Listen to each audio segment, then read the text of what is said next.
Bidadi township ಯೋಜನೆಯ ಜಟಾಪಟಿ ಜೋರಾಗಿದೆ. ನಿನ್ನೆ ಮಂಡಲಹಳ್ಳಿ ಗ್ರಾಮದಲ್ಲಿ ನಡೆದಿದ್ದ ಗಲಾಟೆ ಪ್ರಕರಣಕ್ಕೆ ಸಂಬಂಧಪಟ್ಟಂತೆ 20ಕ್ಕೂ ಹೆಚ್ಚು ಜನರ ಮೇಲೆ ಪೊಲೀಸರು ಎಫ್ಐಆರ್ ದಾಖಲಿಸಿದ್ದಾರೆ.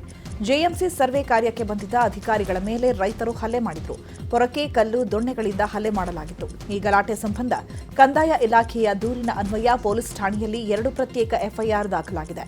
ಪ್ರಕಾಶ್, ನಾಗರಾಜ್, ಕೃಷ್ಣ, ಯಶವಂತ್, ರೇವಣ್ಣ, ಜಯಮ್ಮ, ಭಾಗ್ಯ, ಮೋಹನ್, ವರಲಕ್ಷ್ಮಿ, ಹರೀಶ್ ಹಾಗೂ ಇತರರ ವಿರುದ್ಧ ದೂರು ದಾಖಲಾಗಿದೆ.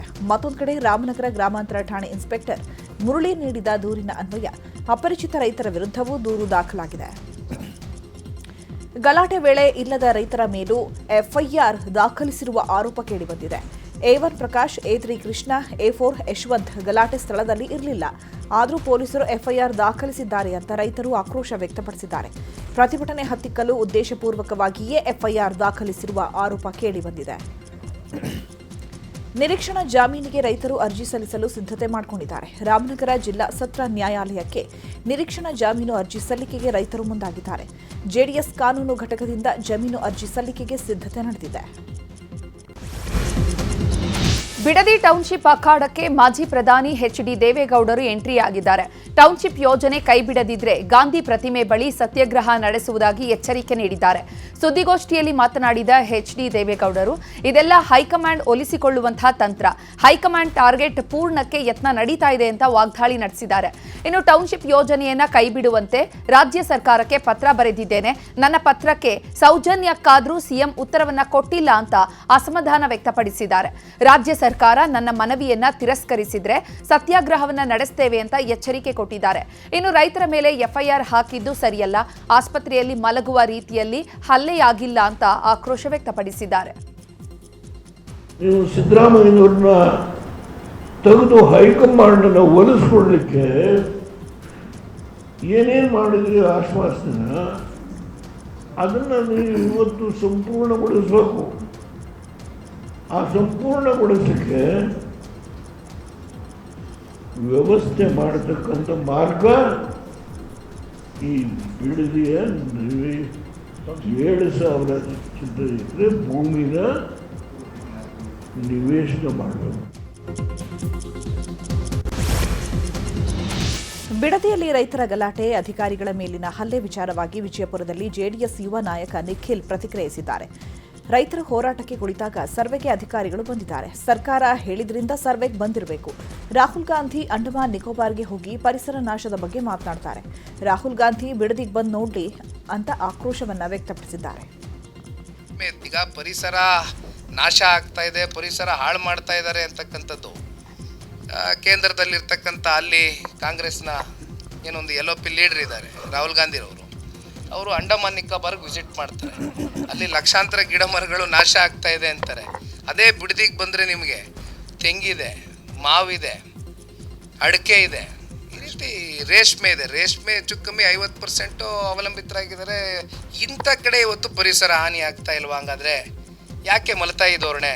ಅಲ್ಲೆಲ್ಲೋ ಅಂಡಮಾನ್ಗೆ ಹೋಗೋದು ಬದಲು ಇಲ್ಲಿ ಬಿಡದಿಗೆ ಬಂದುಬಿಟ್ರೆ ಬಹುಶಃ ಇಲ್ಲಿ 136, 138 ಅದೆಷ್ಟೋ 140 ಎಷ್ಟೋ ರೀಚ್ ಆಗಿದಾರಲ್ಲ. ಇವತ್ತು ಕಾಂಗ್ರೆಸ್ ಸರ್ಕಾರಕ್ಕೆ ಪಾಪ ಆಡಳಿತ ಮಾಡೋದಕ್ಕೆ ಜನ ಇಲ್ಲಿ ಆಶೀರ್ವಾದ ಮಾಡಿದ್ರಲ್ಲ.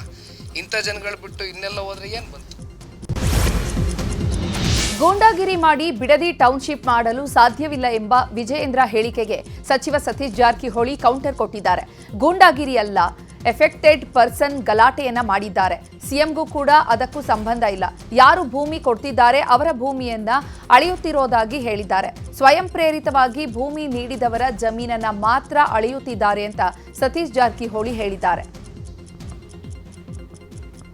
ಅಳಿಲಿಕ್ಕೆ ಬಂದಾಗ ನಮ್ದು ಅಳಿಬೇಡ ಅಂತ ಅವ್ರಿಗೆ ಗಲಾಟೆ ಅಷ್ಟೇ. ಅದು ಬಿಟ್ಟರೆ ಅಂಥದ್ದು ಸ್ಥಳೀಯ ಮಟ್ಟದಲ್ಲಿ ಪೊಲೀಸರಿದ್ದಾರೆ, ಜಿಲ್ಲಾಡಳಿತ ನೋಡ್ತಾರೆ ಅವ್ರು. ಇಲ್ಲ ಅವ್ರಾಗ ಈಗ ಅವ್ರು ಹೇಳ್ತಾರೆ ಮಿಕ್ಕಿದಾರ ನಮ್ಗೆ ಕೊಡ್ತಾ ಇದ್ದಾರೆ, ಅದನ್ನು ಅಳಿತಾ ಇದ್ದೀವಿ. ನಾವು ಯಾರು ಕೊಡ್ತಾ ಇಲ್ಲ ಅವ್ರದ್ದು ಅಳಿತಾ ಇಲ್ಲ ಅಂತ ಹೇಳಿದ್ದಾರೆ ಅವ್ರು ಅಷ್ಟೇ. ಅವ್ರದ್ದು ಯಾರು ಫೋರ್ಸೇಬಲ್ ಮಾಡ್ತಾ ಇಲ್ಲ. ಅವರು ಯಾರು ಸೋಮೋಟೋ ಕೊಡ್ತಾರೆ ಅವ್ರದ್ದು ಮಾತ್ರ ನಾವು ತೆಗೆದುಕೊಳ್ತೀವಿ, ಅಳಿತಾ ಇದ್ದೀವಿ ಅಷ್ಟು ಹೇಳಿದ್ದಾರೆ ಅವ್ರು. ಮಿಕ್ಕಿದೆಲ್ಲ ನೋಡೋಣ, ಅವ್ರಲ್ಲಿ ಲೋಕಲ್ DC ಅವ್ರದಾರು ನೋಡ್ಕೋತಾರೆ. ಇನ್ನು ಬಿಡದಿ ಟೌನ್ಶಿಪ್ ವಿಚಾರವಾಗಿ ಕೇಂದ್ರ ಸಚಿವ ಎಚ್.ಡಿ. ಕುಮಾರಸ್ವಾಮಿ ವಿರುದ್ಧ ಶಾಸಕ ಕುಣಿಗಲ್ ರಂಗನಾಥ್ ಆಕ್ರೋಶ ವ್ಯಕ್ತಪಡಿಸಿದ್ದಾರೆ. ನಿನ್ನೆ ಸನ್ನಿವೇಶ ಸೃಷ್ಟಿ ಮಾಡಿದ್ದು ಕುಮಾರಸ್ವಾಮಿ. ಈ ಪಾಪದ ಕೂಸನ್ನ ಅವರೇ ನಿರ್ಮಾಣ ಮಾಡಿದ್ದು. ರಾಜಕೀಯ ಉದ್ದೇಶದಿಂದ ಡಿಕೆಶಿ ಸಿಎಂ ಆಗಿರೋದನ್ನ ಸಹಿಸದೆ ಎತ್ಕಟ್ತಿದ್ದಾರೆ. ಕಾನೂನು ಕೈಗೆ ತೆಗೆದುಕೊಳ್ಳುವಂಥದ್ದು ಸರಿಯಲ್ಲ. ಎತ್ತಿ ಕಟ್ಟುವ ಪ್ರಯತ್ನವನ್ನ ಅಮಾಯಕರು ಸಿಲುಕಬಾರದು ಇದರಲ್ಲಿ ಅಂತ ಆಕ್ರೋಶ ವ್ಯಕ್ತಪಡಿಸಿದ್ದಾರೆ. ಇನ್ನು ಇದೇ ವಿಚಾರವಾಗಿ ಶಾಸಕ ಎಚ್.ಸಿ. ಬಾಲಕೃಷ್ಣ, ಸಚಿವ ಈಶ್ವರ ಖಂಡ್ರೆ ಕೂಡ ಪ್ರತಿಕ್ರಿಯಿಸಿದ್ದಾರೆ. ಈ ಒಂದು ಸನ್ನಿವೇಶ ಸೃಷ್ಟಿ ಮಾಡಿರೋಂಥದ್ದು ನಿಮಗೆಲ್ಲ ಗೊತ್ತಿದ್ದಂತೆ JDS ಪಕ್ಷದ ನಾಯಕರಾದಂಥ ಕುಮಾರಸ್ವಾಮಿ ಅವರೇ ಮಾಡಿದಂಥ ಪಾಪದ ಕೂಸನ್ನು ವಿರೋಧ ಪಕ್ಷದ ಹೊಣೆನ ಹೊತ್ತು ಕೆ ಶಿವಕುಮಾರ್ ಸಾಹೇಬರು ಮುಖ್ಯಮಂತ್ರಿ ಆಗಿದ್ದಾರೆ ಅನ್ನೋದನ್ನು ಸಹಿಸ್ಕೊಳ್ಳದಲೆ ಪ್ರತಿ ಹಂತದಲ್ಲೂ ಅಡಚಣೆ ಮಾಡಬೇಕು ಅಂತ ಪ್ರಚೋದನಾ ಹೇಳಿಕೆಗಳನ್ನು ಕೊಟ್ಕೊಂಡು ಈ ಒಂದು ಸನ್ನಿವೇಶಗಳನ್ನು ಸೃಷ್ಟಿ ಮಾಡೋಂಥದ್ದು ನಿಪುಣರು ಅನ್ನೋದನ್ನು ತೋರಿಸ್ಕೊಡ್ತಾ ಇದ್ದಾರೆ. ರಾಜಕೀಯ ನಾವು ಬಲವಂತವಾಗಿ JMC ಮಾಡ್ತಿರ್ತಕ್ಕಂಥದ್ದಲ್ಲ. ಇದು ಯಾವ ರೈತರು ನಮಗೆ JMC ಮಾಡಿ ನಮಗೆ ಸೂಕ್ತವಾದಂಥ ಪರಿಹಾರ ಕೊಡಿ ಅಂತೇಳಿ ಲೆಟರ್ಗಳನ್ನ ಕೊಟ್ಟಿದ್ದಾರೆ, ಒಪ್ಪಿಗೆಯನ್ನು ಕೊಟ್ಟಿದ್ದಾರೆ. ಅದಕ್ಕೆ ನಾವು JMC ಮಾಡಲಿಕ್ಕೆ ಹೊರಟಿರ್ತಕ್ಕಂಥದ್ದು. ಫೈನಲ್ ನೋಟಿಫಿಕೇಶನ್ ಆಗಿದೆ. ಅದು ಪುನಃ ಹಿಂದೆ ಬರ್ತಕ್ಕಂಥದ್ದು ಸಾಧ್ಯತೆ ತುಂಬಾ ಕಡಿಮೆ. ಇದರಿಂದ ಯಾರ ಕೈವಾಡ ಇದೆ ಅನ್ನುವಂಥದ್ದು ಇವತ್ತು ಸರ್ಕಾರ ಅಭಿವೃದ್ಧಿ ಮಾಡಬೇಕು ಅನ್ನುವಂಥ ಒಂದು ವಿಚಾರದಲ್ಲಿ ಕೆಲವೊಂದು ಕ್ರಮಗಳನ್ನು ತೆಗೆದುಕೊಂಡಿದೆ. ಆ ಒಂದು ನಿಟ್ಟಿನಲ್ಲಿ ಸಾರ್ವಜನಿಕರು, ರೈತರು ಇದರ ಬಗ್ಗೆ ಅರಿತುಕೊಂಡು ರಾಜ್ಯದ ಹಿತದೃಷ್ಟಿಯಿಂದ ಅವರು ಸಹಕಾರ ಮಾಡಬೇಕು ಅಂತೇಳಿ ಕೋರುತ್ತೇನೆ. ಅದೇ HMT ಅಂತೂ ಇದು ಅರಣ್ಯದ ಜಮೀನು. ಆ ಜಮೀನು ರಿಯಲ್ ಎಸ್ಟೇಟ್ ಮಾಡಬೇಕಂತೀರಿ. ಇದು ಯಾವ ನ್ಯಾಯ ಇದೆ? ಜನರಿಗೆ ಉತ್ತರ ಕೊಡಬೇಕಲ್ಲ. ಯಾಕೆ ದ್ವಂದ್ವ ನಿಲುವು ಕೇಳಿ ಮಾನ್ಯ ಕುಮಾರಸ್ವಾಮಿ. ಬಿಡದಿ ಟೌನ್ಶಿಪ್ ವಿರೋಧಿಸಿದ ರೈತರ ಮೇಲೆ ಕೇಸ್ ದಾಖಲಿಸಿರುವುದಕ್ಕೆ ಬಿಜೆಪಿ ರಾಜ್ಯಾಧ್ಯಕ್ಷ BY ವಿಜಯೇಂದ್ರ ಆಕ್ರೋಶ ವ್ಯಕ್ತಪಡಿಸಿದ್ದಾರೆ.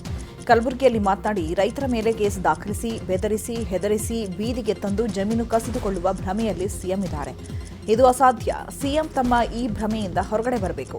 ಬಿಡದಿ ಟೌನ್ಶಿಪ್ ಬಗ್ಗೆ ಸಿಎಂ ಅವರು ತಲೆಕೆಡಿಸಿಕೊಳ್ಳದೆ ಉತ್ತರ ಕರ್ನಾಟಕ ಅಭಿವೃದ್ಧಿಯ ಬಗ್ಗೆ ತಲೆಕೆಡಿಸಿಕೊಳ್ಳಬೇಕು. ಗೂಂಡಾಗಿರಿ ಮಾಡಿ ಟೌನ್ಶಿಪ್ ಮಾಡ್ತೀನಿ ಅಂದ್ರೆ ಮಾಡೋದಕ್ಕೆ ಸಾಧ್ಯವಿಲ್ಲ ಅಂತ ವಾಗ್ದಾಳಿ ನಡೆಸಿದ್ದಾರೆ. ಮುಖ್ಯಮಂತ್ರಿಗಳು ರೈತರ ಮೇಲೆ ಕೇಸನ್ನ ದಾಖಲು ಮಾಡಿ ಅವ್ರನ್ನ ಬೆದರಿಸಿ, ಹೆದರಿಸಿ ರೈತರನ್ನ ಬೀದಿಗೆ ತಂದು ಜಮೀನನ್ನ ಕಸ್ಕೊಳ್ಬೋದು ಅನ್ನುವ ಭ್ರಮೆನಲ್ಲಿ ಅವ್ರೇನಾರು ಇದ್ರೆ ಆ ಭ್ರಮೆಯಿಂದ ಹೊರಗೆ ಬರಬೇಕು ಅಂತೇಳಿ ತಮ್ಮ ಮುಖೇನ ನಾನು ಆಗ್ರಹ ಪಡಿಸ್ತಾ ಇದ್ದೇನೆ. ಈ ರೀತಿ ದಬ್ಬಾಳಿಕೆ ಮಾಡೋದಕ್ಕಲ್ಲ ನೀವು ರಾಜ್ಯದ ಮುಖ್ಯಮಂತ್ರಿಗಳಾಗಿರುವಂಥದ್ದು. ಹಾಗಾಗಿ ಈಗಲೂ ಕೂಡ ಕಾಲ ಮಿಂಚಿಲ್ಲ. ಜನ ಬೀದಿಗಿಳಿದಾಗಿದೆ. ಇವತ್ತು ಬಿಡದಿ ವಿಚಾರದಲ್ಲಿ ಟೌನ್ಶಿಪ್ ಬಗ್ಗೆ ತಲೆ ಕೆಡಿಸ್ಕೊಳ್ದೇನೆ ಉತ್ತರ ಕರ್ನಾಟಕದ ಅಭಿವೃದ್ಧಿ ಬಗ್ಗೆ ತಲೆ ಕೆಡಿಸ್ಕೊಳ್ಳಿ. ಬಿಡದಿ ಟೌನ್ಶಿಪ್ ಪ್ರಾಜೆಕ್ಟ್ಗೆ ಯಾರು ಒಪ್ಪಿದ್ದಾರೆ? ಈ ಬಗ್ಗೆ ಸರ್ಕಾರ ಶ್ವೇತಪತ್ರ ಹೊರಡಿಸಬೇಕು ಅಂತ ಬಿಜೆಪಿ ಸಂಸದ ಡಾಕ್ಟರ್ ಮಂಜುನಾಥ್ ಒತ್ತಾಯಿಸಿದ್ದಾರೆ. 7,000 ಹೆಕ್ಟೇರ್ ಪ್ರದೇಶದಲ್ಲಿ ರೈತರು ಬೆಳೆ ಬೆಳೀತಾ ಇದ್ದಾರೆ. ಹಿಂದೆ ಕುಮಾರಸ್ವಾಮಿ, ಸದಾನಂದಗೌಡ, ಶೆಟ್ಟರ್ ಎಲ್ಲರೂ ಈ ಪ್ರಾಜೆಕ್ಟ್ ಕೈಬಿಟ್ಟಿದ್ದಾರೆ. ರೈತರ ವಿರೋಧ ಬಂದಾಗ ಸ್ಟಾಪ್ ಮಾಡಬೇಕು ಅಂತ ಸಂಸದ ಡಾಕ್ಟರ್ ಮಂಜುನಾಥ್ ಹೇಳಿದ್ದಾರೆ. ಇನ್ನು ಇದೇ ವಿಚಾರವಾಗಿ ವಿಪಕ್ಷ ನಾಯಕ R. ಅಶೋಕ್ ಪ್ರತಿಕ್ರಿಯಿಸಿದ್ದಾರೆ.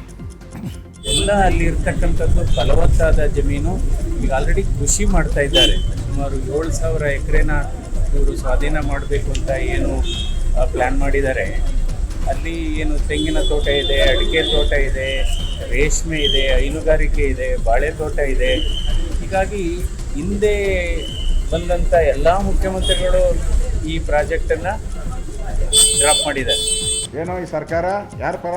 ಕಾಂಗ್ರೆಸ್ ಅವರು ಹೇಳೋದು ನಾವು ರೈತರ ಪರ, ರೈತರ ಪರ. ರೈತರ ಮೇಲೆ ಯಾವ ಕೇಸ್ ಹಾಕಿದ್ದೀರಾ? ಕೊಲೆ ಕೇಸು, ಹಲ್ಲೆ ಕೇಸು, ಅಕ್ರಮವಾಗಿ ಗುಂಪುಗಾರಿಕೆ ಕೇಸು. ಇದು ರೈತರ ಸರ್ಕಾರನ? ಇದು ರೈತ ವಿರೋಧಿ ಕೆಲಸ. ಇದನ್ನು ಈ ಥರ FIR ಹಾಕಿ ರೈತರನ್ನ ಬೆದರಿಸ್ತೀನಿ ಅಂತ ಹೇಳಿದ್ರೆ ಅದು ನಿಮ್ಮ ಕೈಲಿ ಸಾಧ್ಯ ಇಲ್ಲ. ಇರೋದು ಇನ್ನು 1.5 ವರ್ಷ. ಯಾಕೆ ಬಿಡದಿ ಟೌನ್ಶಿಪ್ ಯೋಜನೆಯನ್ನ ಖಂಡಿಸಿ ಚಾಮರಾಜನಗರದಲ್ಲೂ ಕೂಡ ರೈತರು ಪ್ರತಿಭಟನೆ ಮಾಡಿದ್ದಾರೆ. ಪ್ರತಿಭಟನಾ ನಿರತ ರೈತರ ಮೇಲೆ ನಡೆದ ಪೊಲೀಸ್ ಲಾಠಿ ಚಾರ್ಜ್ ಅನ್ನು ಖಂಡಿಸಿ ಕರ್ನಾಟಕ ರಾಜ್ಯ ಕಬ್ಬು ಬೆಳೆಗಾರರ ಸಂಘದ ಜಿಲ್ಲಾ ಘಟಕದ ನೇತೃತ್ವದಲ್ಲಿ ಪ್ರತಿಭಟನೆ ನಡೆಯಿತು. ಪ್ರತಿಭಟನಾ ಮೆರವಣಿಗೆ ಮಾಡಿದ ರೈತರು ಜಿಲ್ಲಾಡಳಿತ ಭವನದ ಮುಂದೆ ಧರಣಿ ನಡೆಸಿದರು. ನಮಗೆ ಈ ಟೌನ್ಶಿಪ್ ಬೇಡ. ನಮ್ಮ ಭೂಮಿನಲ್ಲಿ ಆಡು, ಕುರಿ, ಹಸಿ, ಮೇಕೆ, ರೇಷ್ಮೆ, ಕುರಿ, ಕೋಳಿ, ಜಾನುವಾರುಗಳನ್ನ ಸಾಕೊಂಡು ಜೀವನ ಮಾಡ್ತೀವಿ ಅಂತೇಳಿ ಫಲವತ್ತಾದಂಥ ಭೂಮಿಯನ್ನು ಇಟ್ಕೊಂಡಿದ್ದೀವಿ. ನಮಗೆ ಇದರಿಂದಲೇ ನಾವು ಜೀವನ ಮಾಡ್ತೀವಿ, ತೆಂಗನ್ನು ಬೆಳ್ಕೊಂಡು ಅಂತೇಳಿ ಜನ ಅಲ್ಲಿ ರೊಚ್ಚಿಗೆದ್ದು ಚಳವಳಿ ಮಾಡ್ತಾ ಇದ್ದಾರೆ. ಎಲ್ಲ ರೈತ ಸಂಘಟನೆಗಳು ಕೂಡ ಇದಕ್ಕೆ ಸಂಪೂರ್ಣವಾಗಿ ವಿರೋಧವನ್ನು ವ್ಯಕ್ತಪಡಿಸ್ತಾ ಇದ್ದಾರೆ. ಇನ್ನು ಬಿಡದಿ ಟೌನ್ಶಿಪ್ ವಿರೋಧಿಸಿ ಮೈಸೂರಿನಲ್ಲೂ ಕೂಡ ಪ್ರತಿಭಟನೆ ನಡೆದಿದೆ. ಟಿ ನರಸೀಪುರ ಪಟ್ಟಣದಲ್ಲಿ ರಾಷ್ಟ್ರೀಯ ಹೆದ್ದಾರಿಯನ್ನು ತಡೆದು ರೈತರು ಆಕ್ರೋಶ ವ್ಯಕ್ತಪಡಿಸಿದ್ದಾರೆ.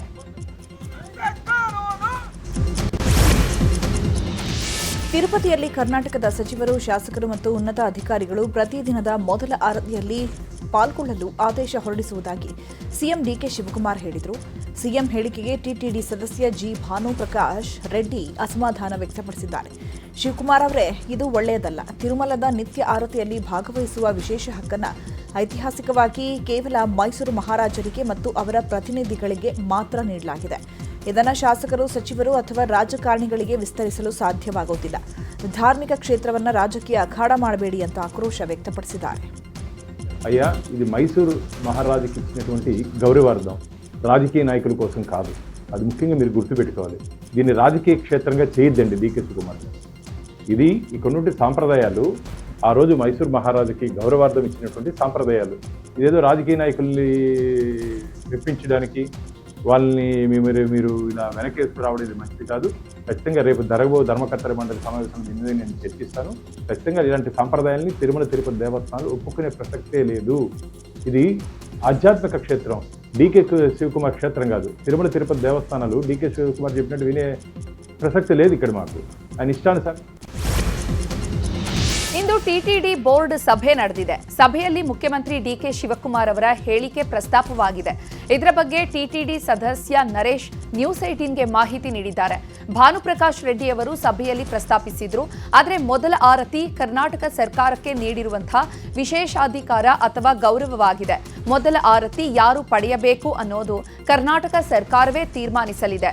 ಮೊದಲು ಅವರು ನಿರ್ಧಾರವನ್ನ ಮಾಡಿ ಟಿಟಿಡಿಯ ಗಮನಕ್ಕೆ ತರಲಿ, ನಂತರ ನಮ್ಮ ಪ್ರತಿಕ್ರಿಯೆಯನ್ನ ತಿಳಿಸೋಣ ಅಂತ ಟಿಟಿಡಿ ಮಂಡಳಿ ನಿರ್ಧರಿಸಿದೆ ಅಂತ ಟಿಟಿಡಿ ಸದಸ್ಯ ನರೇಶ್ ಹೇಳಿದ್ದಾರೆ. ಇವತ್ತು ಬೋರ್ಡ್ ಮೀಟಿಂಗ್ ಅಲ್ಲಿ ನಾವು ಭಾನು ಎಲ್ಲ ಬೋರ್ಡ್ ಮೀಟಿಂಗ್ ಇತ್ತು ಇವತ್ತು. ಈಗ ತಾನೇ ಅದ್ರ ಬಗ್ಗೆ ಚರ್ಚೆ ಆಯ್ತು. ಭಾನು ಅವ್ರಿಗೆ ನಮ್ ಚೇರ್ಮನ್ ಹೇಳಿದ್ರು, ನೋಡಪ್ಪ ಅವ್ರ ಸಬ್ಜೆಕ್ಟ್ ಅದು ಕರ್ನಾಟಕದವ್ರು ಏನ್ ಇತ್ಯರ್ಥ ಮಾಡಿ ನಮ್ಗೇನ್ ಲೆಟರ್ ಕೊಡ್ತಾರೋ ಅದ್ರ ಮೇಲೆ ರಿಯಾಕ್ಷನ್ ಮಾಡಬೇಕೇ ಹೊರತು ನೀನ್ ಏಕಾಏಕಿ ಹಿಂಗ್ ರಿಯಾಕ್ಷನ್ ಮಾಡಬಾರ್ದು ಅಂತ ಹೇಳಿದ್ರು ಅವ್ರಿಗೆ. ಡಿ ಕೆ ಶಿವಕುಮಾರ್ ಅವರು ಕಾಂಗ್ರೆಸ್ MLA ಕೊಡಿಸ್ತೀನಿ ಅಂದಿದ್ರೆ ರಾಜಕೀಯ ಆಗೋದು. ಡಿ ಕೆ ಶಿವಕುಮಾರ್ ಅವರು ಎಲ್ಲಾ MLA ಎಲ್ಲಾ ಮಿನಿಸ್ಟರ್ಗಳು ಕೊಡಿಸ್ತೀನಿ ಅಂದಿರೋದ್ರಿಂದ is not specified any party. ಆದ್ರೆ ನಾನು ಹೇಳ್ತಾ ಇರೋದೇನಂದ್ರೆ ಅದು ಸಬ್ಜೆಕ್ಟ್ ಕರೆಕ್ಟ್ ಇದೆ, ಅವ್ರು ಹೇಳಿರೋದು ಸರಿ. ಅದು ಅವ್ರ ಕಾಂಗ್ರೆಸ್ದೇ ಶೈಲಿಯಲ್ಲಿ ಹೇಳಿದಾರೆ ಅಷ್ಟೇ.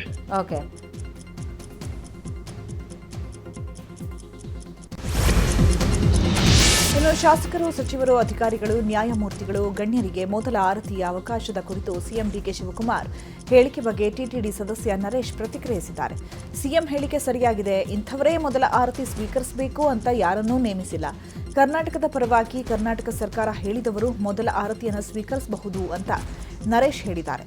ಹೀಗಾಗಿ ಕರ್ನಾಟಕ ಸರ್ಕಾರ ಯಾರಿಗೆ ಅವಕಾಶ ಕಲ್ಪಿಸುತ್ತೋ ಅವರು ತಿರುಪತಿಯಲ್ಲಿ ಮೊದಲ ಆರತಿ ಪಡೆಯಬಹುದಾಗಿದೆ. ರಾಜ್ಯ ಸಚಿವ ಸಂಪುಟ ವಿಸ್ತರಣೆಗೆ ಸಿಎಂ ಡಿಕೆ ಶಿವಕುಮಾರ್ ಮುಂದಾಗಿದ್ದಾರೆ.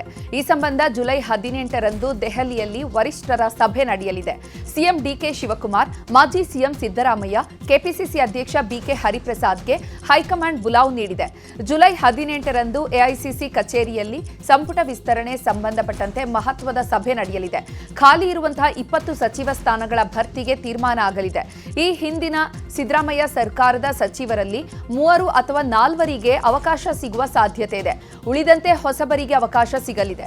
ಮೊದಲ ಬಾರಿ ಗೆದ್ದಂತಹ ಯುವ ಮುಖಗಳಿಗೆ ಹೆಚ್ಚಿನ ಆದ್ಯತೆ ಸಿಗುವ ನಿರೀಕ್ಷೆ ಇದೆ. ರಾಜ್ಯ ಸಚಿವ ಸಂಪುಟ ವಿಸ್ತರಣೆ ವಿಚಾರವಾಗಿ ಸಚಿವ ಸತೀಶ್ ಜಾರಕಿಹೊಳಿ ಪ್ರತಿಕ್ರಿಯಿಸಿದ್ದಾರೆ. ಬೆಳಗಾವಿ ದೊಡ್ಡ ಜಿಲ್ಲೆ, ಹೆಚ್ಚು ಸಚಿವ ಸ್ಥಾನ ನೀಡಲಿ ಅಂತ ಒತ್ತಾಯಿಸಿದ್ದಾರೆ. ಯಾವಾಗ ಬೇಕಾದರೂ ಸಂಪುಟ ವಿಸ್ತರಣೆ ಆಗಬಹುದು. ಶಾಸಕ ಆಸಿಫ್ ಸೇಠ್ ಸಚಿವ ಸ್ಥಾನ ಕೇಳೋದ್ರಲ್ಲಿ ಏನೂ ತಪ್ಪಿಲ್ಲ ಅಂತ ದಾವಣಗೆರೆಯಲ್ಲಿ ಸತೀಶ್ ಜಾರಕಿಹೊಳಿ ಹೇಳಿದ್ದಾರೆ. ಇನ್ನು ಉಪಮುಖ್ಯಮಂತ್ರಿ ಪರಮೇಶ್ವರ್ ಮಾತನಾಡಿ, ಸಚಿವ ಸಂಪುಟದಲ್ಲಿ 20 ಹುದ್ದೆ ಖಾಲಿ ಇದೆ. ಅದನ್ನು ತುಂಬೋದಕ್ಕೆ ಹೈಕಮಾಂಡ್ನವರು ಚರ್ಚೆ ಮಾಡ್ತಿದ್ದಾರೆ. ಮುಂದಿನ ದಿನಗಳಲ್ಲಿ ಆ ಕೆಲಸ ಆಗುತ್ತೆ ಅಂತ ಹೇಳಿದ್ದಾರೆ. ಇನ್ನು ಇದೇ ವಿಚಾರವಾಗಿ ತರೀಕೆರೆ ಶಾಸಕ ಶ್ರೀನಿವಾಸ್ ಕೂಡ ಪ್ರತಿಕ್ರಿಯಿಸಿದ್ದು, ಸಚಿವ ಸ್ಥಾನಕ್ಕಾಗಿ ದೆಹಲಿಗೆ ಹೋಗಲಿದ್ದೇನೆ ಅಂತ ಹೇಳಿದ್ದಾರೆ. ಬೆಂಗಳೂರಿನಲ್ಲಿ ಹೋರ್ಡಿಂಗ್ಸ್ ಹಾವಳಿಗೆ ಬ್ರೇಕ್ ಹಾಕಲು ಅಧಿಕಾರಿಗಳಿಗೆ ಸಚಿವ ಕೃಷ್ಣ ಬೈರೇಗೌಡ ಸೂಚನೆ ನೀಡಿದ್ದಾರೆ. ಆಗಸ್ಟ್ 1ರಿಂದ ಬೆಂಗಳೂರು ಕ್ಲೀನಿಂಗ್ ಅಭಿಯಾನ ಆರಂಭ ಆಗಲಿದೆ. ಇಡೀ ತಿಂಗಳು ಬೆಂಗಳೂರಿನಲ್ಲಿ ಇರುವಂತಹ ಎಲ್ಲಾ ಕಸವನ್ನ ಮುಕ್ತಗೊಳಿಸಿ ಅಂತ ಸಚಿವ ಕೃಷ್ಣ ಬೈರೇಗೌಡ ಅಧಿಕಾರಿಗಳಿಗೆ ತಾಕೀತು ಮಾಡಿದ್ದಾರೆ. ಅಲ್ಲದೆ ಆಗಸ್ಟ್ 15ರ ಒಳಗಾಗಿ ಖಾಲಿ ಸೈಟಲ್ಲಿ ಇರುವಂತಹ ಗಿಡಗಂಟಿಗಳು, ಕಸದ ರಾಶಿಯನ್ನ ಕ್ಲೀನ್ ಮಾಡಲು ಸೂಚನೆ ನೀಡಿದ್ದಾರೆ. ಈಗಾಗಲೇ ಜಿಬಿಎ 1616 ಜಾಗಗಳನ್ನ ಗುರುತು ಮಾಡಿದೆ. ಸ್ವಂತ ಜಾಗದಲ್ಲಿ ಮಾಲೀಕರು ಕ್ಲೀನ್ ಮಾಡಬೇಕು. ಒಂದು ವೇಳೆ ಆಗಸ್ಟ್ 15ರೊಳಗೆ ಕ್ಲೀನ್ ಮಾಡದೇ ಇದ್ರೆ ನಾವೇ ಕ್ಲೀನ್ ಮಾಡ್ತೀವಿ, ಅದರ ಖರ್ಚನ್ನ ಮಾಲೀಕರ ಬಳಿ ವಸೂಲಿ ಮಾಡುವುದಾಗಿ ಕೃಷ್ಣ ಬೈರೇಗೌಡ ಹೇಳಿದ್ದಾರೆ. ಭಾರೀ ವಿವಾದಗಳ ನಡುವೆಯೂ ಕರ್ನಾಟಕ ಶಾಶ್ವತ ನಿವಾಸ ಪ್ರಮಾಣ ಪತ್ರಕ್ಕೆ ಚಾಲನೆ ನೀಡಲಾಗಿದೆ. ಶುಕ್ರವಾರದಿಂದ ಶಾಶ್ವತ ನಿವಾಸ ಪ್ರಮಾಣ ಪತ್ರ ಪಡೆಯಲು ಅವಕಾಶ ನೀಡಲಾಗಿದೆ. ಪ್ರಮಾಣ ಪತ್ರ ವಿತರಣೆಗೆ ಕಂದಾಯ ಇಲಾಖೆಗೆ ಹೊಣೆ ನೀಡಲಾಗಿದೆ. ಸೇವಾ ಸಿಂಧು, ನಾಡ ಕಚೇರಿ, ಬೆಂಗಳೂರು 1, ಕರ್ನಾಟಕ 1, ಗ್ರಾಮ 1 ಕೇಂದ್ರಗಳಲ್ಲಿ ಅರ್ಜಿ ಸಲ್ಲಿಸಿ ತಹಸೀಲ್ದಾರ್ ಅವರಿಂದ ಪ್ರಮಾಣ ಪತ್ರ ಪಡೆಯಬಹುದಾಗಿದೆ. ಕರ್ನಾಟಕದಲ್ಲಿ ಜನಿಸಿರಬೇಕು, ರಾಜ್ಯದಲ್ಲಿ ಸತತವಾಗಿ ಕನಿಷ್ಠ 10 ವರ್ಷಗಳ ಕಾಲ ವಾಸವಾಗಿದ್ದವರಿಗೆ ಮಾತ್ರ ಶಾಶ್ವತ ನಿವಾಸ ಪ್ರಮಾಣ ಪತ್ರ ಸಿಗಲಿದೆ. ಹೀಗೆ ಹಲವು ಮಾನದಂಡಗಳ ಮೂಲಕ ಕರ್ನಾಟಕ ಶಾಶ್ವತ ನಿವಾಸ ಪ್ರಮಾಣ ಪತ್ರ ನೀಡಲಿದೆ ಸರ್ಕಾರ. ಆದಿಚುಂಚನಗಿರಿ ಮಠದ ಆಸ್ತಿ ಲೂಟಿಗೆ ಯತ್ನ ನಡೆದಿದೆ. ನಕಲಿ ದಾಖಲೆಯನ್ನು ಸೃಷ್ಟಿಸಿ ವಂಚನೆ ಆರೋಪ ಕೇಳಿಬಂದಿದೆ. 6 ಸರ್ಕಾರಿ ಅಧಿಕಾರಿಗಳು ಸೇರಿದಂತೆ 11 ಜನರನ್ನ ಬಂಧಿಸಲಾಗಿದೆ. ಈ ಸಂಬಂಧ ಕುಂಬಳಗೋಡು ಠಾಣೆಯಲ್ಲಿ ಪ್ರಕರಣ ದಾಖಲಾಗಿದೆ. ಡೆಪ್ಯೂಟಿ ತಹಶೀಲ್ದಾರ್ ದೀಪಕ್ ಮತ್ತು ಬೇಗೂರು ವಿಎ ಶಿವಪ್ರಸಾದ್ ಮತ್ತು ಆರ್ಐ ಕಿರಣ್ ಬಂಧನ ಆಗಿದೆ. ಕೋಟ್ಯಾಂತರ ರೂಪಾಯಿ ಮೌಲ್ಯದ 6 ಎಕರೆ ಜಮೀನಿನ ಕಬಳಿಕೆಗೆ ಯತ್ನದಲ್ಲಿ ಬಂಧನ ಆಗಿದೆ. ಜಮೀನು ತಮ್ಮ ಹೆಸರಿಗೆ ಮಾಡಿಕೊಂಡು ಬೇರೊಬ್ಬರಿಗೆ ಮಾರಾಟ ಮಾಡಿದ್ರು ಈ ಆರೋಪಿಗಳು. ಈ ವಿಚಾರ ತಿಳಿದು ಮಠದ ವತಿಯಿಂದ ಠಾಣೆಗೆ ದೂರು ನೀಡಲಾಗಿತ್ತು. ಕೆಂಗೇರಿ ಇನ್ಸ್ಪೆಕ್ಟರ್ ನೇತೃತ್ವದಲ್ಲಿ ತನಿಖೆ ನಡೆದಿದ್ದು 11 ಜನರನ್ನ ಬಂಧಿಸಲಾಗಿದೆ. ಬೆಂಗಳೂರಿನ ಮಾಧವರದ ಬಿಐಸಿಇನಲ್ಲಿ ಗೂಗಲ್ ಐಒ ಕನೆಕ್ಟ್ ಕಾರ್ಯಕ್ರಮ ನಡೀತಾ ಇದೆ. ಈ ಕಾರ್ಯಕ್ರಮದಲ್ಲಿ ಭಾಗಿಯಾಗಿದ್ದ ಸಿಎಂ ಡಿಕೆ ಶಿವಕುಮಾರ್ ಕರ್ನಾಟಕದಲ್ಲಿ ದೇಶದ ಮೊದಲ ಸರ್ಕಾರಿ ಎಐ ವಿಶ್ವವಿದ್ಯಾಲಯ ಸ್ಥಾಪಿಸುವುದಾಗಿ ಘೋಷಿಸಿದ್ದಾರೆ. ಎಐ ಈಗ ಜಗತ್ತನ್ನು ಆಳ್ತಾ ಇದೆ. ಶಿಕ್ಷಣ, ಆರೋಗ್ಯ, ಕೃಷಿ ಕ್ಷೇತ್ರ, ಸರ್ಕಾರಿ ಸೇವೆಗಳನ್ನು ಮತ್ತಷ್ಟು ವೇಗವಾಗಿ ನೀಡಲು ಎಐ ಬಳಕೆ ಅವಶ್ಯಕ. ಎಐ ಮೂಲಕ ಆಡಳಿತವನ್ನು ಇನ್ನಷ್ಟು ಪರಿಣಾಮಕಾರಿಯಾಗಿಸುವ ಗುರಿ ಇದೆ ಅಂತ ಸಿಎಂ ಹೇಳಿದ್ದಾರೆ. ಪತ್ನಿ ಮತ್ತು ಮಾವನ ಮೇಲೆ ಪಿಎಸ್ಐ ಮಚ್ಚು ಬೀಸಿದ್ದಾರೆ. ಬೆಂಗಳೂರಿನ ನಾಗದೇವನಹಳ್ಳಿಯಲ್ಲಿ ಈ ಘಟನೆ ನಡೆದಿದೆ. ಪಿಎಸ್ಐ ಭೈರಪ್ಪ ವಿರುದ್ಧ ಹಲ್ಲೆ ಹಾಗೂ ಕಿರುಕುಳ ಆರೋಪ ಕೇಳಿಬಂದಿದೆ. ತವರಿನಿಂದ 50 ಲಕ್ಷ ರೂಪಾಯಿ ವರದಕ್ಷಿಣೆ ಹಣ ತರುವಂತೆ ಹೆಂಡತಿಗೆ ಕಿರುಕುಳ ಕೊಡ್ತಿದ್ದಾರಂತೆ. ಪಿಎಸ್ಐ ಭೈರಪ್ಪಗೆ ಬೇರೆ ಹುಡುಗಿಯರ ಸಹವಾಸ ಇದ್ದು ವಾಟ್ಸಪ್ ಚಾಟ್ ಮಾಡ್ತಾ ಇರುವ ಸ್ಕ್ರೀನ್ ಶಾಟ್ ಫೋಟೋಗಳು ವೈರಲ್ ಆಗಿವೆ. ಅಲ್ಲದೆ ಪಿಎಸ್ಐ ಭೈರಪ್ಪ ಅವರ ಬ್ಲೇಸರ್ನಲ್ಲಿ ಕಾಂಡೋಮ್ ಪತ್ತೆಯಾಗಿದೆ. ಭೈರಪ್ಪ ವಿರುದ್ಧ ದೂರು ಕೊಟ್ಟರೆ ಪೊಲೀಸರ ನಿರ್ಲಕ್ಷ್ಯ ಮಾಡ್ತಿದ್ದಾರೆ ಅಂತ ಹೇಳಿ ಆರೋಪಿಸಿರುವಂತಹ ಪತ್ನಿ ಪೊಲೀಸ್ ಕಮಿಷನರ್ಗೆ ದೂರನ್ನು ಕೊಡುವುದಕ್ಕೆ ಮುಂದಾಗಿದ್ದಾರೆ. ಇನ್ನು ಈ ಘಟನೆ ಸಂಬಂಧ ಕೇಸ್ ದಾಖಲಿಸಿಕೊಂಡ ಕೆಂಗೇರಿ ಪೊಲೀಸರು ಪಿಎಸ್ಐ ಭೈರಪ್ಪನನ್ನ ಬಂಧಿಸಿದ್ದಾರೆ. ವರದಕ್ಷಿಣೆ ಕೇಸ್ ಹಾಗೂ ಕೊಲೆ ಯತ್ನ ಕೇಸ್ ದಾಖಲಿಸಿ ಬಂಧನ ಮಾಡಲಾಗಿದೆ. ಕಲಬುರಗಿ ಜೈಲಿನಿಂದ 3 ಕೈದಿಗಳು ಎಸ್ಕೇಪ್ ಆಗಿದ್ದಾರೆ. ಇಂದು ಮುಂಜಾನೆ ಜೈಲಿನ ಗೋಡೆ ಹಾರಿ ಬೀದರ್ ಮೂಲದ ಕೈದಿಗಳು ಪರಾರಿಯಾಗಿದ್ದಾರೆ. ಈ ಘಟನೆಗೆ ಸಂಬಂಧಪಟ್ಟಂತೆ ಜೈಲಿನ ಅಧೀಕ್ಷಕ ರಾಕೇಶ್ ಕಾಂಬಳೆ ಅವರನ್ನ ಅಮಾನತು ಮಾಡಿ ಬಂದಿಖಾನೆ ಎಡಿಜಿಪಿ ಅಲೋಕ್ ಕುಮಾರ್ ಆದೇಶಿಸಿದ್ದಾರೆ. ಕೊಲೆ ಅಪರಾಧದಲ್ಲಿ ಶಿಕ್ಷೆಗೆ ಒಳಗಾಗಿದ್ದಂತಹ ಸಂತೋಷ್, ಸಾಗರ್ ಮತ್ತು ಮಶಾಕ್ ಎನ್ನುವಂತಹ 3 ಕೈದಿಗಳು ಎಸ್ಕೇಪ್ ಆಗಿದ್ದಾರೆ. 3 ಎಸ್ಕೇಪ್ ಆದ ಬೆನ್ನಲ್ಲೇ ಜೈಲಿಗೆ ಭೇಟಿ ನೀಡಿದ ಪೊಲೀಸ್ ಆಯುಕ್ತರಾದ ಶರಣಪ್ಪ ಹಾಗೂ ಡಿಸಿಪಿ ಪರಿಶೀಲನೆಯನ್ನು ನಡೆಸಿದ್ದಾರೆ, ಮಾಹಿತಿಯನ್ನು ಪಡೆದುಕೊಂಡಿದ್ದಾರೆ. ಮಂಗಳೂರಲ್ಲಿ ಇತ್ತೀಚೆಗೆ 13 ಅಕ್ರಮ ಬಾಂಗ್ಲಾ ವಲಸಿಗರು ಪತ್ತೆಯಾಗಿದ್ದರು. ಬಾಂಗ್ಲಾ ವಲಸಿಗರನ್ನ ವಶಕ್ಕೆ ಪಡೆದಿರುವ ಪೊಲೀಸರು ವಿಚಾರಣೆ ಮಾಡುತ್ತಿದ್ದಾರೆ. ಇನ್ನು ಬಾಂಗ್ಲಾದೇಶಿಗರನ್ನ ಅಕ್ರಮವಾಗಿ ಕೆಲಸಕ್ಕೆ ನೇಮಿಸಿದ್ದ ಜಾಲವನ್ನು ಮಂಗಳೂರು ಪೊಲೀಸರು ಭೇದಿಸಿದ್ದಾರೆ. ಪಶ್ಚಿಮ ಬಂಗಾಳ ಮೂಲದ ಒಟ್ಟು 3ರನ್ನ ಬಂಧಿಸಲಾಗಿದೆ. ಮಂಗಳೂರಿನಲ್ಲಿ ಮೊಯಿದ್ದೀನ್ ಇಸ್ಲಾಂ ಹಾಗೂ ದಿಲ್ವಾರ್ ಹುಸೈನ್ ಅನ್ನೋರನ್ನ ಬಂಧಿಸಿದರೆ ಕಲ್ಕತ್ತಾಗೆ ತೆರಳಿ ರಸೂಲ್ ಇಸ್ಲಾಂ ಅನ್ನೋರನ್ನ ಬಂಧಿಸಲಾಗಿದೆ. ಉತ್ತರ ಭಾರತದ ಕಾರ್ಮಿಕರ ಜೊತೆಗೆ ಅಕ್ರಮವಾಗಿ ಬಾಂಗ್ಲಾ ವಲಸಿಗರನ್ನು ಕರೆತಂದು ಕೆಲಸಕ್ಕೆ ನಿಯೋಜಿಸಿದ್ರು ಅಂತ ಹೇಳಲಾಗ್ತಿದೆ. ಮಂಡ್ಯ ಜಿಲ್ಲೆಯ ಪಾಂಡವಪುರ ತಾಲೂಕಿನ ಕ್ಯಾತನಹಳ್ಳಿ ಗ್ರಾಮದ ಅಂಚೆ ಕಚೇರಿಯಲ್ಲಿ ಗ್ರಾಹಕರ ಹಣಕ್ಕೆ ಅಧಿಕಾರಿಯೇ ಕನ್ನ ಹಾಕಿರುವಂತಹ ಘಟನೆ ಬೆಳಕಿಗೆ ಬಂದಿದೆ. ಮಹಿಳಾ ಪೋಸ್ಟ್ ಮಾಸ್ಟರ್ ಸುಮಾ ಗ್ರಾಹಕರಿಗೆ ವಂಚನೆ ಮಾಡಿರುವಂತಹ ಆರೋಪ ಕೇಳಿಬಂದಿದೆ. ಖಾತೆಗಳ ಹಣದ ಅವಧಿ ಪೂರ್ಣಗೊಂಡ ನಂತರ ಹಣವನ್ನ ಗ್ರಾಹಕರಿಗೆ ನೀಡದೆ ತಾವೇ ಬಳಸಿಕೊಂಡಿರುವ ಆರೋಪ ಕೇಳಿಬಂದಿದೆ. ಎತ್ತಿನಹೊಳೆ ಯೋಜನೆಯ ಪೈಪ್ಲೈನ್ ಜಾಯಿಂಟ್ ತುಂಡಾಗಿ ಭಾರೀ ಪ್ರಮಾಣದಲ್ಲಿ ನೀರು ಸೋರಿಕೆಯಾಗಿದೆ. ಹಾಸನ ಜಿಲ್ಲೆಯ ಸಕಲೇಶಪುರ ತಾಲೂಕಿನ ಹಲಸುಲಿಗೆ ಬಳಿ ಘಟನೆ ನಡೆದಿತ್ತು. ಸ್ಥಳಕ್ಕೆ ಅಧಿಕಾರಿಗಳು ದೌಡಾಯಿಸಿದ್ದು ತುರ್ತು ರಿಪೇರಿ ಮಾಡುತ್ತಿದ್ದಾರೆ. 126 ಕಿಲೋಮೀಟರ್ ಉದ್ದದ ಪೈಪ್ಲೈನ್ನಲ್ಲಿ ಸುಮಾರು 20,000 ಜಾಯಿಂಟ್ಗಳಿವೆ. ಎಲ್ಲವನ್ನ ಚೆಕ್ ಮಾಡಬೇಕು ಅಂತ ಸ್ಥಳೀಯರು ಆಗ್ರಹಿಸಿದ್ದಾರೆ. ಹಾಸನ ಜಿಲ್ಲೆಯ ಬೇಲೂರು ತಾಲೂಕಿನ ದೋಲಮನೆ ಗ್ರಾಮದ ಬಳಿಯಲ್ಲಿ ಕಾಡಾನೆಯೊಂದು ಆತಂಕ ಸೃಷ್ಟಿಸಿದೆ. ಕಾಡಿನಿಂದ ನಾಡಿಗೆ ಬಂದ ಆನೆ ಮನೆಯೊಂದರ ಬಳಿಯಲ್ಲಿ ನಿಂತು ಬಾಳೆ, ಕಾಫಿ ಸೇರಿದಂತೆ ಹಲವು ಕೃಷಿ ಬೆಳೆಗಳನ್ನು ನಾಶಪಡಿಸಿದೆ.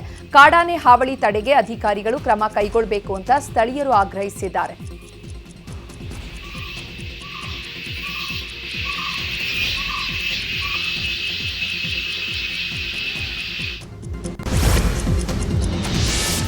ಮಣ್ಣೆತ್ತಿನ ಅಮಾವಾಸ್ಯೆ ಹಿನ್ನೆಲೆ ಮಲೆ ಮಹದೇಶ್ವರನ ದರ್ಶನ ಪಡೆಯಲು ಭಕ್ತರ ದಂಡೆ ಹರಿದು ಬಂದಿದೆ.